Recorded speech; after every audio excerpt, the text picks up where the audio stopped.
Makabagong teknolohiya. Iba't ibang kagamitan ang uso sa ngayon, makinaryang umaandar at kumikinang-kinang. Teknolohiyang pabago-bago, hindi alam saan patungo. Makabagong teknolohiya na noon ay hindi bago, ngunit ngayon, bagong sistema na ang nangingibago. Kabataan, sila'y tamad kong sabihin, hindi ka nagkamali dahil tama ang iyong sinabi.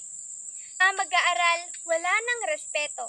Sa klase, sila na ang nagiging guro. Sulatin sa pisara, hindi na kinokopya dahil sa isang pindot lang, tsak, kuhang-kuha. Bata man o matanda, sila'y di nagsasawa. Umaga't hapon, cellphone ang hawak nila. Pag memorize ng sayaw, sila'y di nagkukulang. Pero sa definition, tiyak, marami ang kulang. Lutas!